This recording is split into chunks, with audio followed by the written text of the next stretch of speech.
Bill O'Reilly did a funny talking points memo last night where he's going to warn Americans against calling out different forms of bigotry. But as Talking Points said when the story first broke, it doesn't matter to this country. Donald Sterling's just one person. He doesn't reflect anything. A call for all Americans to seek and expose racism is quite something else. It's a vigilante situation. Again, that's dangerous. And if you study history, you know that's what totalitarian regimes do. Seek out opinions they don't like and punish them. It's apparent that political correctness has taken deep root in this country. Conservatives and Republican students are targets on some college campuses. They're objects of derision in much of academia. In the media, it's more of the same. Political correctness dominates. If the Fox News channel didn't exist, the traditional conservative voice would be buried in the media. We're one of the few networks that give both points of view and have not surrendered to PC nonsense. When I spoke with Kareem Abdul-Jabbar 2 weeks ago, I was impressed by his thoughtfulness. I think he's a good man. But his call to expose racism, homophobia, and every other kind of injustice would only lead to more injustice. I love that argument because it's wrong on its face. He's saying a tautology isn't a tautology. He's saying to call out injustice is injustice. No. Calling out injustice is calling out injustice. The injustice is the injustice itself. He's failing a Logic 101 course. Again, he's flipping a tautology on its head. He's like, no, the actual injustice is if you call out other people who are doing an injustice. Really, Bill? That's what the injustice is? So when Martin Luther King Jr. went around saying that the system is racist and unfair and segregation is evil, he shouldn't have done that? Because he was the one being unjust? No, that's obviously ridiculous. And, look at his other point. So he goes, hey, Donald Sterling is not indicative of anything else but Donald Sterling. So leave it at that, shut up, don't look for any other racism. But Bill, you can't really believe that that's the only guy in the United States of America who's racist?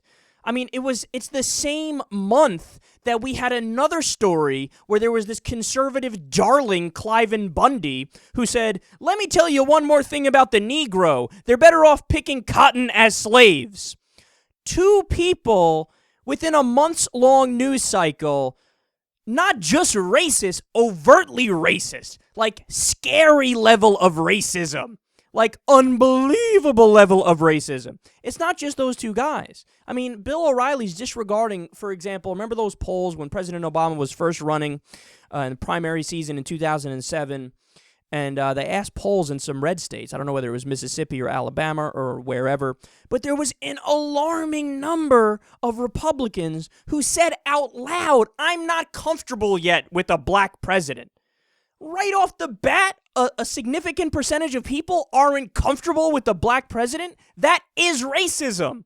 To say you can never call out racism, well then how the fuck are we ever going to get it better? How are we ever going to get rid of it? How are we ever going to limit it? Okay, how are we ever going to reduce it? So let me give you a few more examples. We've done studies on the show where if you put a traditionally sounding African-American name on a resume, and then you also put a traditionally sounding white name on a resume, and same work information and all that, the white name gets all the hits. The black name gets none. All right, so if we leave the situation as is and we don't address that and we don't talk about the problem of racism, that problem's never going to get fixed. So we're just going to, I don't know, I'll just go with my bias. I want to go with the white name more because you know how they are, those black people. Or how about the study that showed that black people and white people use drugs at the exact same rate, but black people are arrested 4 times more often for it? If we don't call that out and call it out for what it is, overt racism, then again, nothing's ever going to get better. Or how about that recent YouTube video that went viral where a guy just decided, let me do a little experiment. I'm going to try to break into my own car. It was a white kid trying to break into his own car. And not only did nobody think it was a problem, a fucking cop car drove by and didn't do anything. They thought, oh, whatever, he might have left his keys inside, he's just going to get it. The second his black friend tried to do it, immediately people thought he was trying to steal it, and cops were there within minutes, and they threw him against the wall and handcuffed him. There's all different types of racism that still exists. Of course, like the overt kind of racism and like the segregation, Alabama sheriff racism, that's definitely been on the decline. Nobody's going to say it hasn't gotten better.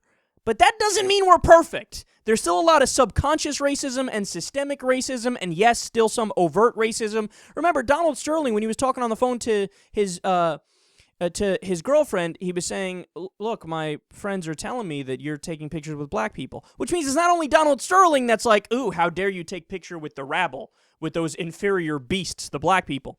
He's also saying, my billionaire buddies are saying, why is she associating with black people? So what? There's like a club.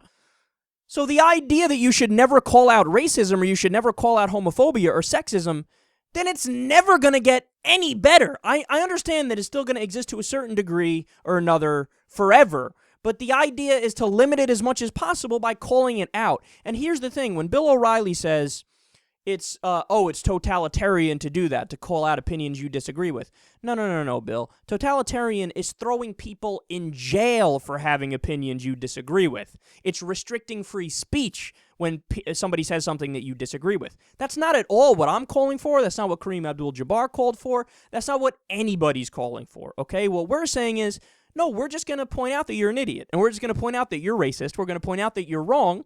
Nobody's going to fucking throw you in a jail cell. That would be totalitarian if we did that. But we're bigger people than that. We're not going to do that. And we believe as a matter of principle, you shouldn't do that. You're allowed to be racist, and we're allowed to call you a fucking idiot racist.